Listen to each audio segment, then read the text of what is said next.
கிறிஸ்துவில் அன்பான கலைக்கதை நிகழ்ச்சி நேயர்களே, மீண்டும் ஒரு விசை கூட இயேசுவின் நாமத்தில் உங்களோடு கூட இணைவதில் மிகுந்த மகிழ்ச்சி அடைகிறேன். இந்த நாளிலும் கூட தேவன் உங்களோடு கூட இருந்து சமாதானத்தோடு இந்த நாளுடைய பணிகளை செய்ய தேவன் உங்களுக்கு உதவி செய்வாராக. இந்த நாள் நமக்கு வருகிற வாக்குத்தத்தம் எங்க இருந்து அப்படின்னு சொன்னா 1 பேதுரு 5ஆம் அதிகாரம் 8வது வசனம். தெளிந்த புத்தியுள்ளவர்களாய் இருங்கள், விழித்திருங்கள், ஏனெனில் கெர்ச்சிக்கிற சிங்கம் போல் எவனை விழுங்கலாமோ என்று வகை தேடி திரிகிறார். ஏனெனில் உங்களில் எதிரியாளியான பிசாசானவன் கெர்ச்சிக்கிற சிங்கம் போல அப்படின்னு சொல்லி இந்த வசனம் சொல்லப்படுகிறது. ஏன்னு சொன்னா நீங்க பாத்தீங்கன்னு சொன்னா இஸ்ரேல் ஒரு சிறிய நாடு தான். அந்த நாடை சுற்றிலும் ஏராளமான விரோதிகள் அவங்களுக்கு இருந்தாங்க.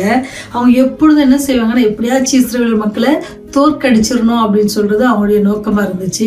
அவங்க வகை தேடி கொண்டிருப்பாங்க. ஏதாவது ஒரு சின்ன இது கிடைச்சிச்சுன்னா உடனே எங்கன்னா செய்வாங்க, போர் செய்த போயிடுவாங்க.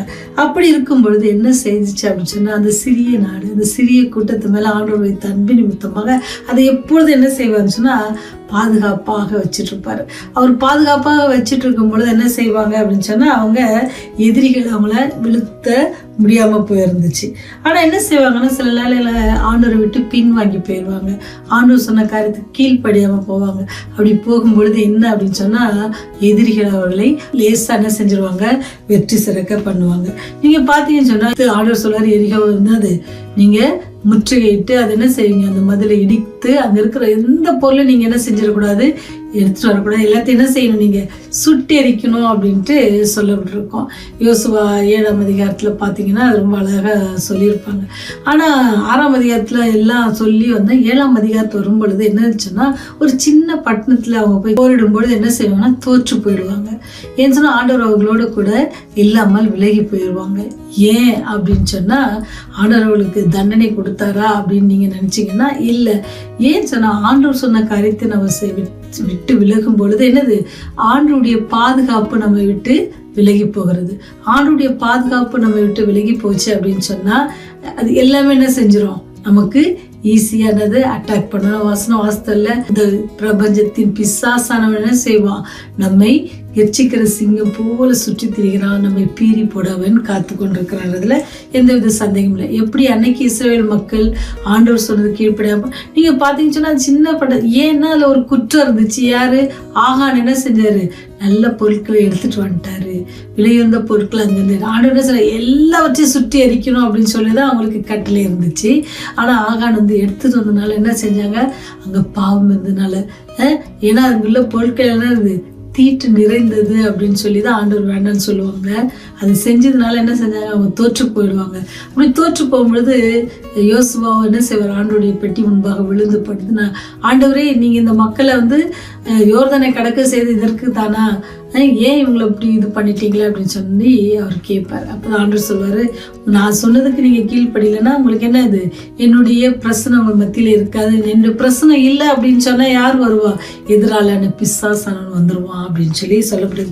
நீங்க பாத்தீங்கன்னு சொன்னா அன்னைக்கு வேலைகள், ஐயோ இதை நான் செஞ்ச தவிர கடவுள் கொடுத்த தண்டனை அப்படின்னு சொல்லுவோம். அது கடவுள் கொடுக்குற தண்டனை இல்லை, நாம கடவுளுடைய வழியிலிருந்து நம்ம திரும்பி அவர் விட்டு விலகி வரும்போது நாம் என்ன செய்யறோம், தீமைக்குள்ள மாட்டிக்கொள்கிறோம் அல்லது தீங்குக்குள்ள நம்ம மாட்டிக்கொள்கிறோம்னு மறந்துடாதீங்க. ஒரு மேய்ப்பன் ஒரு ஆடுகளை வைத்திருக்கும் பொழுது அந்த ஆடு மேய்ப்பன் பின்தொடர்ந்து போகும்போது எந்தவித சேதமும் இருக்காது.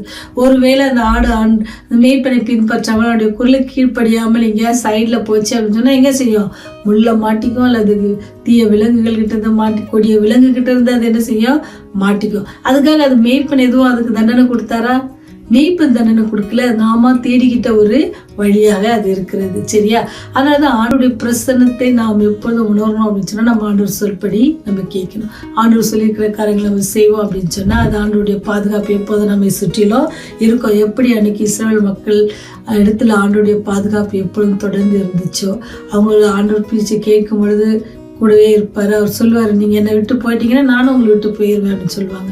அந்த மாதிரி இல்லாதபடிக்கு நம்ம ஆண்டவரை எப்போதும் பற்றிக்கொள்வோம். அவருடைய அன்பில் எப்பொழுதும் நாம நிலைத்திருப்போம். நாம் தேவ ஐக்கியத்துல என்ன செய்யணும், தேவனுக்கு ஏற்ற வாழ்க்கையிலும் குறைப்படும் பொழுது தேவன் என்ன செய்ய நம்மத்துல கோபமடைந்து அவருடைய பிரசன்னம் நம்மை விட்டு நீங்குகிறது. தீங்கான காரியங்களை அனுப்பி நம்மை தண்டிக்காதபடித்து அவர் என்ன செய்யறாரு, அவர் ரொம்ப உண்மை உள்ளவர். அவர் சொல்கிறார்ல, நான் உங்களை தீமையினால என்ன செய்ய மாட்டேன், சோதிக்க மாட்டேன் அப்படின்னு சொல்கிறார்ல. நம்ம ஆட்டை போல பாதுகாப்பை உணராதவர்களாக மேய்ப்பன் இருக்கிறாருன்னு சொல்லி அதை உணராதவர்கள சில காரியங்களை செய்யும் பொழுது என்னது, நாம் தண்டிக்கப்படுகிறோம். நாமவே நம்முடைய தண்டனைக்கு உட்படுத்தி கொள்ளுகிறோம்.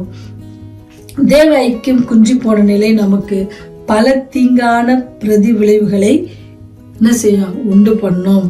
நீங்கள் இன்று தேவனுடைய பாதுகாப்புக்குள் இருக்கிறீர்களா அப்படின்றது நம்ம தான் என்ன செய்யணும், ஆராய்ந்து பார்க்கணும். ஆண்டவரே, நம்ம உன்னோடு கூட நெருங்கி இருக்கிறேன்னா, உன்னுடைய பாதுகாப்புல இருக்கிறனா, நீ சொன்ன முடியல நான் செய்யறேன்னா அப்படின்னு சொல்லி நாம என்ன செய்யணுமா, நம்மை ஆராய்ந்து பார்க்கலாம் இருக்கு.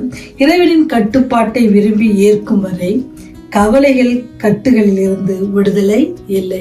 நீங்க என்ன கவலைப்பட்டாலும் நமக்கு விடுதலை கிடைக்காது. எப்ப நம்ம ஆண்டோடைய பாதுகாப்புல அவருடைய கட்டுப்பாட்டை விரும்பி, அவர் நமக்கு சொன்ன காரியங்களை விரும்பி நம்ம செய்யும் பொழுது நம்முடைய கவலைகள் கண்ணீர்கள் எல்லாவற்றையும் அவர் துடைத்து நம்ம எப்பொழுதும் சந்தோஷத்தை நித்திய மகிழ்ச்சியில நம்ம கொண்டு போய் அவர் வல்லவராக இருக்கிறார். ஜெபம் செய்வோமா? வல்லமை உள்ள தகப்பனே, எங்களை பாதுகாக்கிறவரே, எங்களை பராமரிக்கிறவரே, உம்மை துதிக்கிறோம், சோஸ்தரிக்கிறோம்.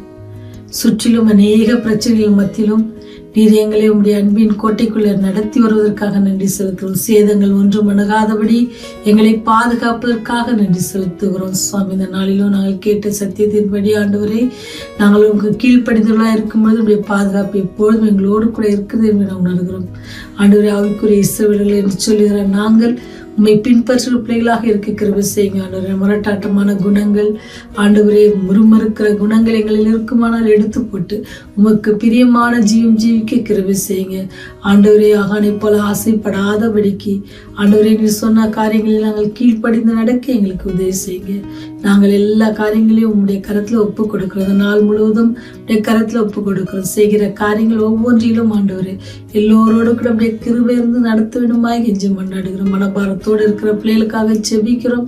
வியாதியோடு இருக்கிற பிள்ளைகளுக்காக செபிக்கிறோம். கர்த்தாவே, நீரே அவருடைய நோய்களை எல்லாம் குணமாக்கி அவருடைய வேதனைகள் எல்லாம் நீக்கி போட்டு சந்தோஷம் சமாதானத்தை காணும்படி நீங்க கிருபை செய்யுங்க. பாவிலாகி எங்கள் மேல் கிருபையாயிருங்க. எங்களுடைய குற்றம் குறைகளையும் மன்னித்தள்ளுங்க.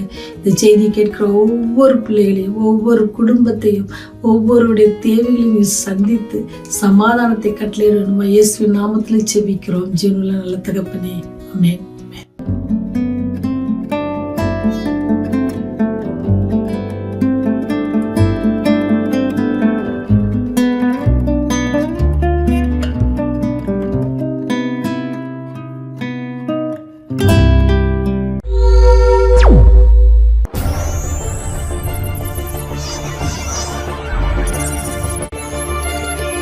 நீங்கள் பார்த்துக் கொண்டிருப்பது உங்கள் ரிவைவல் டிவி.